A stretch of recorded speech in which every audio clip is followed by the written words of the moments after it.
Madison Carter had always been the responsible one, the one who saved her money, planned ahead, and made smart decisions.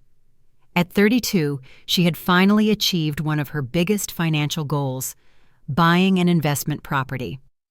A charming townhouse in a quiet neighborhood of Summit, New Jersey, just a 45-minute train ride from Manhattan. It was the perfect place, modern but cozy, with a small backyard, hardwood floors, and an open-concept kitchen she had renovated herself. This house was her future, her stepping stone to financial freedom. But all of that changed with one conversation. "Maddie, honey, can we talk?"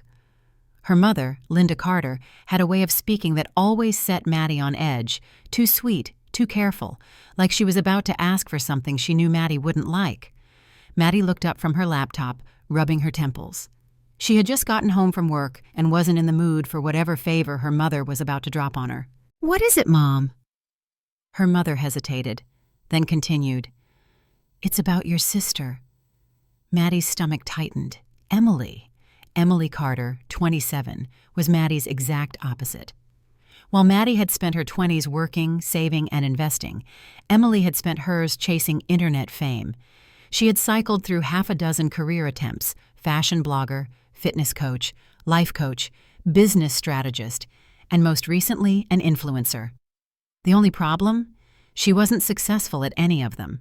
"She's struggling," Linda continued. "She's between jobs right now, and she needs a place to stay. We were thinking, maybe she could stay at your townhouse for a few months, just until she gets back on her feet." Maddie's jaw tightened. "Mom, she's always between jobs." Her father, George Carter, chimed in. "It wouldn't be forever, Maddie. Just a few months. She needs a fresh start." Maddie resisted the urge to laugh. A fresh start? Emily had been burning through fresh starts for years, each one funded by someone else. "Why can't she live with you?" Maddie asked. Linda sighed dramatically. "You know how she is. She needs her own space. She needs to feel independent." Maddie nearly choked. "Independent? She's asking to live rent-free in a house I paid for." Her father rubbed his temples. "Maddie, you make good money. You can afford to help your sister." Maddie closed her eyes. She had heard this argument 1,000 times, how because she was responsible it was her duty to help Emily, who was reckless and impulsive. But then she made the mistake of hesitating, and her mother pounced on it. "Just for 6 months, honey, that's all. She'll start paying rent after that. We'll make sure of it." Maddie knew better. She knew this was a terrible idea. But against her better judgment, she sighed and said, "Fine. But after 6 months, she starts paying rent. No exceptions." Her mother beamed, her father looked relieved, and Maddie felt a sinking feeling in her stomach. She would regret this. She knew she would. The first few weeks weren't so bad. Emily moved in immediately, arriving with 4 suitcases, a box of skincare products, and a ring light for filming her content. She hugged Maddie dramatically. "This means so much to me, Mads. I won't let you down." At first, Maddie barely noticed Emily's presence. She was busy with work, spending long hours at her office in Manhattan. She didn't check in much. She had trusted Emily to respect her home. That was her second mistake. By month 2, Emily had turned the townhouse into a personal social media studio. She redecorated the living room with trendy neon signs and artificial plants. She filled the kitchen with smoothie blenders and juicers for her wellness journey. She threw parties, loud, crowded, and obnoxious. Maddie started getting calls from the neighbors. "Your sister had a party last night. The music didn't stop until 3 a.m. There were people in and out all night. It's becoming a problem." Maddie confronted Emily about it. "You need to be more respectful," she said firmly. "This isn't some frat house." Emily rolled her eyes. "Relax, Mads. It was just a few friends." "It was a party, Emily. This isn't what I agreed to." "God, you sound like Mom." That should have been Maddie's wake-up call. But it wasn't. It wasn't until month 6, when Maddie checked her bank account and realized she had never received a single rent payment, that she knew she had been played. Furious, Maddie called Emily. "Where's the rent?" she demanded. Emily laughed. "Mom and Dad said I don't have to pay. It's family." Maddie felt a cold rage settle in her chest. That wasn't the deal. "Come on, Mads, you make 6 figures." What's a little free rent between sisters? Maddie hung up and immediately called their parents. Her mother sounded defensive. Sweetheart, you don't need the money. Emily is struggling. She's not struggling, Mom. She's taking advantage of me. Maddie, her father sighed, you're being selfish. Selfish. The word echoed in her mind. She had worked 10 years to buy this house. She had sacrificed, saved, and planned for her future. And they expected her to just give it away? She ended the call. This wasn't about money anymore. It was about principle. Maddie got in her car and drove to the townhouse. She needed to see it for herself. When she stepped inside, her heart sank. The house was trashed. Beer bottles on the counter. Cigarette burns on the couch. Makeup stains on the bathroom sink. And then she found the worst part. Emily had sublet the guest room on Airbnb. Maddie checked her phone and found a listing for her townhouse, priced at $200 a night. She clenched her fists. Emily wasn't just freeloading. She was making money off of Maddie's generosity. Maddie took a deep breath. She wasn't going to argue. She wasn't going to beg. She was going to end this. Emily, she said, her voice dangerously calm, you need to leave. Emily leaned against the kitchen counter, smirking. Legally, you can't make me. I've lived here for 6 months. Maddie's stomach dropped. She had heard about squatters' rights before, but she never thought it would happen to her. Emily crossed her arms, smug. If you want me out, Maddie, you'll have to evict me. Maddie couldn't sleep. She lay awake in bed, staring at the ceiling, replaying Emily's words over and over in her head. If you want me out, Maddie, you'll have to evict me. The audacity, the arrogance, the pure entitlement of it made her blood boil. For years, Maddie had watched Emily float through life, always finding a way to manipulate someone else into fixing her messes. Their parents had always enabled her, making excuses, covering for her bad decisions, shielding her from consequences. But this time, Emily had gone too far. Maddie wasn't just going to kick her out. She was going to burn her entire scheme to the ground. The next morning, Maddie picked up the phone and dialed Emily. She answered on the third ring, her voice casual, as if nothing had happened. Hey, sis, what's up? Maddie clenched her jaw. Where's the rent, Emily? Emily let out a mocking laugh. Oh, come on, Maddie. You're really going to be that uptight about it? It's just a house. It's not just a house, Emily. It's my property, and I'm done with you freeloading. Emily sighed dramatically, like Maddie was being unreasonable. Look, Mom and Dad said you wouldn't mind. They told me you were totally fine with this. Maddie felt her stomach drop. Of course they did. Let me get this straight, she said, gripping her phone tightly. You really thought I just let you live in my house rent-free forever? Emily paused, then laughed again. I mean, yeah. What's the big deal? It's not like you're struggling. Maddie took a slow, deep breath. You have 48 hours to start paying rent or move out. Otherwise, I'm coming over. Emily scoffed. Legally, you can't just throw me out, Maddie. You should probably do some research before you start making threats. Then she hung up on her. Maddie stared at her phone, her heart pounding. She needed to talk to her parents. Now. Maddie drove straight to her parents' house. It was a familiar drive. She had grown up in this house, a spacious colonial-style home in the suburbs, complete with a white picket fence and a perfectly manicured lawn. It looked so peaceful, so normal. But Maddie knew better. Her parents were waiting for her when she walked in. Her mother, Linda, sat at the dining table, sipping tea. Her father, George, stood by the window, looking like he'd rather be anywhere else. You're upset, her mother said softly, as if Maddie was just being dramatic. Maddie laughed coldly. Oh, you think? Maybe that's because I just found out that my own parents helped my sister scam me. George sighed. Maddie, honey, it's not that serious. Not that serious? Maddie cut him off, slamming her purse onto the table. Emily is living in my house, destroying my property, renting out rooms on Airbnb. And you knew. Linda pursed her lips. Sweetheart, she needed a place to stay. You have more than enough money. That's not the point, Maddie snapped. You told her she didn't have to pay rent. You let her believe that she could just take advantage of me. Her father rubbed his forehead, clearly wanting no part of this fight. "Maddie," her mother said gently, "you're her sister. You're supposed to help her." Maddie felt a cold rage settle in her chest. "No, Mom. I'm not her ATM. I'm not her safety net. I'm not her babysitter." Her mother sighed heavily, shaking her head. "I just don't understand why you're being so selfish about this." That word again. Selfish. Maddie pushed back her chair so hard it scraped against the floor. "I can't believe this," she muttered. "You really think I owe Emily a free place to live, don't you?" Her father shrugged uncomfortably. "She's family." Maddie clenched her fists. "No, she's a con artist, and you two just helped her rob me." Linda huffed, crossing her arms. "You're overreacting." Maddie grabbed her bag and headed for the door. "Where are you going?" her father asked. Maddie looked back at them, her voice cold. "To fix your mistake." Then she walked out, slamming the door behind her. Maddie drove straight to the townhouse. When she arrived, she found a nightmare. The front door was unlocked. Trash bags were piled in the hallway.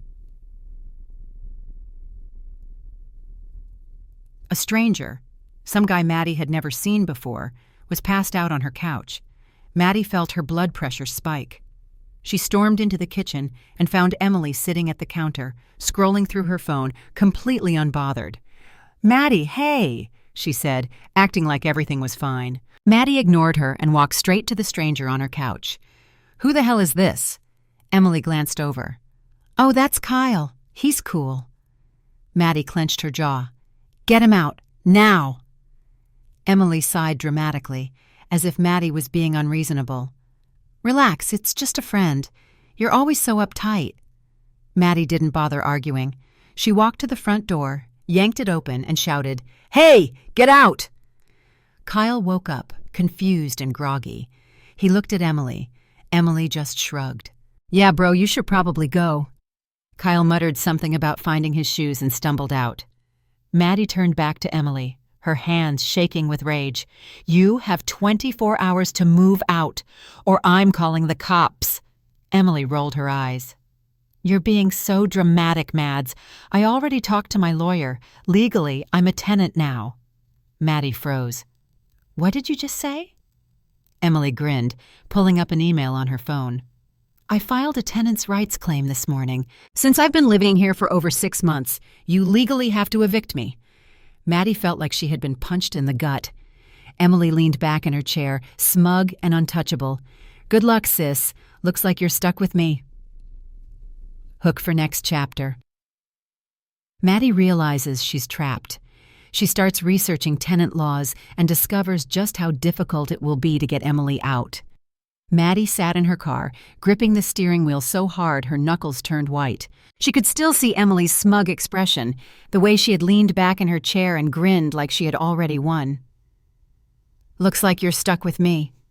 The words rang in her ears, over and over. For the first time in her life, Maddie truly understood what it meant to be powerless.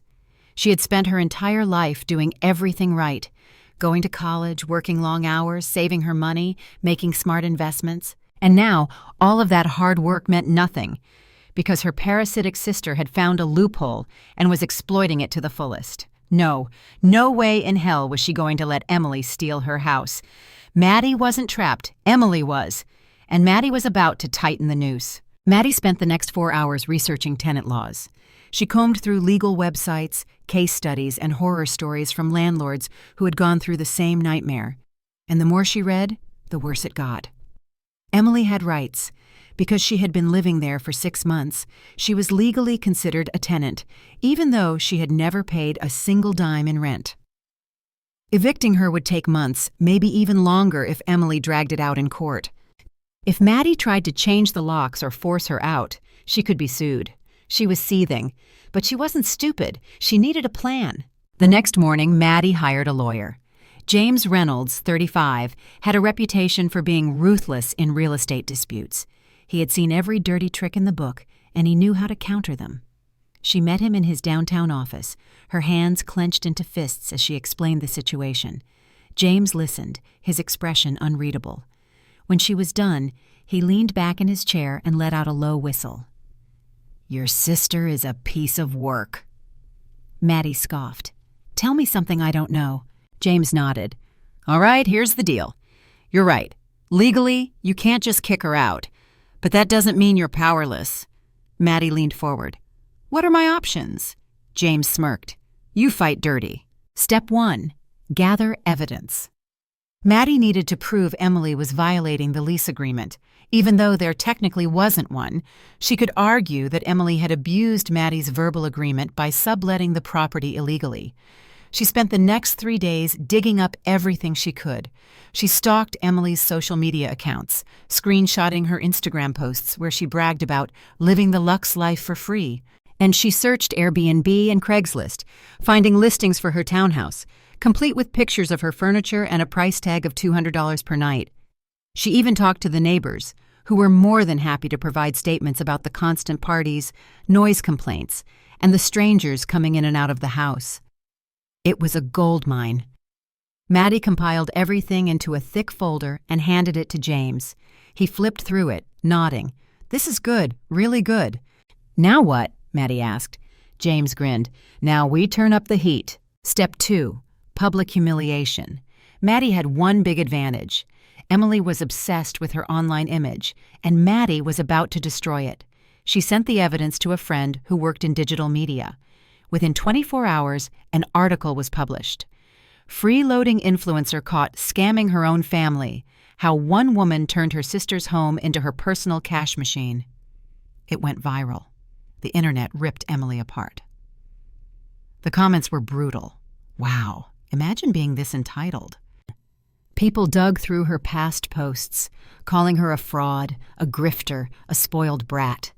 Even former friends started exposing her, sharing stories about how Emily had borrowed money and never paid it back. Maddie watched the chaos unfold with a deep, satisfying sense of justice. But Emily? Emily was furious. Maddie was at home when her phone exploded with texts and calls. Emily, "WTF did you do?" Emily, "You're ruining my life." Emily, "Mom and Dad are freaking out." Emily, "Call me right now." Maddie ignored every message. But then her parents called. She sighed and picked up. "What the hell is wrong with you?" her mother shrieked. "You just humiliated your own sister in front of thousands of people." Maddie leaned back, completely unbothered. "No, Mom, she humiliated herself." "You need to fix this," her father added. "Call that website and have them take the article down." Maddie laughed bitterly. "Not a chance." Her mother groaned. "You've made this so much worse, Maddie. Now she's backed into a corner." Maddie's expression hardened. "Good, let her squirm." She hung up. Her parents weren't on her side. They never were. But that was fine, because she was just getting started. Step 3. Cut off her resources. Emily had been living off Maddie's generosity for too long, so Maddie made a few phone calls. She called the utility companies and had all services shut off. She contacted Airbnb and reported Emily's illegal sublets, getting her account permanently banned. She called the landlord association in her neighborhood, reporting violations that got the city involved. Within 48 hours, Emily was living in a house with no water, no electricity, and no way to make money.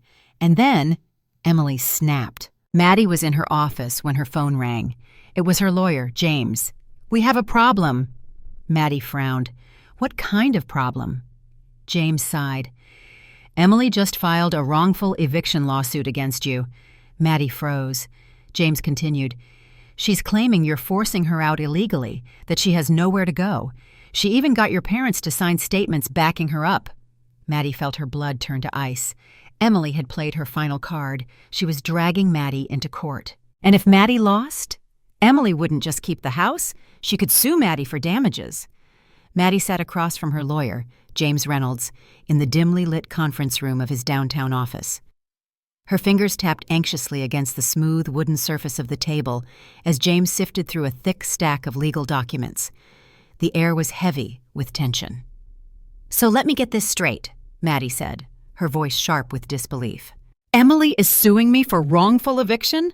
The same sister who hasn't paid a cent in rent, trashed my house, and made money by illegally subletting my property?" James nodded, flipping through the papers. "Yep. She's claiming you attempted to force her out through harassment, cutting off utilities, public shaming, and unlawful eviction tactics." Maddie scoffed. "That's insane. I didn't cut off her utilities. Her name was never on the accounts to begin with." James smirked. "Yeah, well, unfortunately, courts care more about what they can prove than what's actually fair. That's why we need to be airtight in our defense." Maddie exhaled through gritted teeth. "And our parents? They're actually backing her up?" James slid 2 signed statements across the table. Maddie's heart sank as she read them. Linda Carter.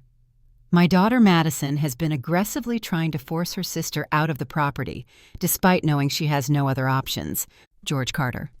"Emily was under the impression she was allowed to stay long-term. Madison has been making her living situation unbearable, leaving her no choice but to seek legal protection." Maddie's jaw clenched.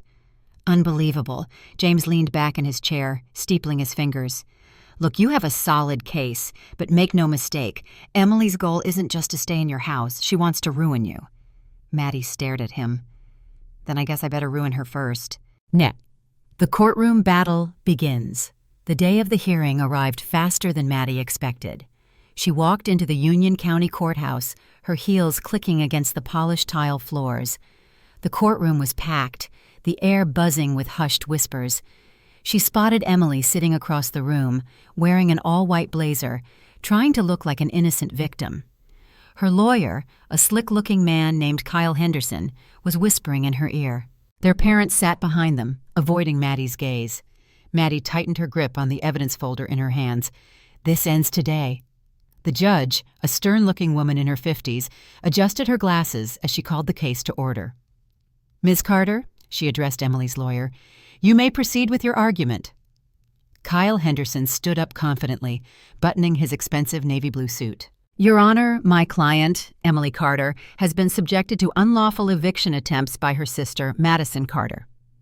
Despite living in the property for over 6 months, Madison has attempted to intimidate her through harassment, shutting off utilities, publicly humiliating her online, and making false claims to force her out." Maddie rolled her eyes but kept quiet.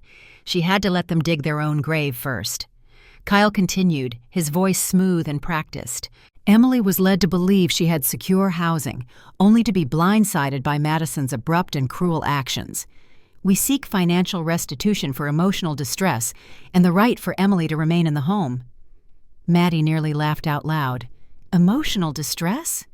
The only distress Emily had ever experienced was having to actually work for something. The judge turned to Maddie's side. "Ms. Carter, your response?" James stood up. "Your Honor, my client is the legal owner of the property, which she purchased with her own funds.